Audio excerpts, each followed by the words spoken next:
পৃথিবীতে হাজারো মন্দির আছে, কিন্তু কিছু মন্দির আছে যেগুলোর নাম শুনলে শরীর শিউরে ওঠে। আজ এমনই এক ভয়ঙ্কর মন্দিরের কথা বলবো, যেখানে এখনো মৃত্যুর গন্ধ লেগে আছে। এই মন্দিরটির নাম কামাখ্যা মন্দির, ভারতের আসামে অবস্থিত।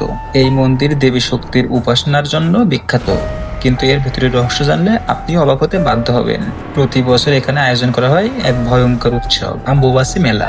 এই সময় মন্দির বন্ধ রাখা হয় প্রায় 3 দিন, কারণ বিশ্বাস করা হয় দেবী তখন রাজম্বালা হন। মন্দিরের ভেতর থেকে বের হয় লালচে পানি, যা রক্তের মতো দেখতে। অনেকে বলে এটি অলৌকিক, আবার অনেকে বলে এটা ভয়ঙ্কর রহস্য। একসময় এই মন্দিরে মানব বলি দেওয়ার ইতিহাসও আছে। রাতে এই মন্দিরের এলাকায় অনেকে অদ্ভুত শব্দ শোনার দাবি করেন। কেউ বলে কান্নার আওয়াজ, কেউ বলে অদৃশ্য কারো হাঁটার শব্দ। স্থানীয়দের বিশ্বাস সব আত্মা এখনো মুক্তি পায়নি। রাত গভীর হলে এখানে কেউ একা থাকতে সাহস করে না। অনেক সাধু তান্ত্রিক এখানে সাধনা করতে এসে আর কখনো ফিরে যায়নি।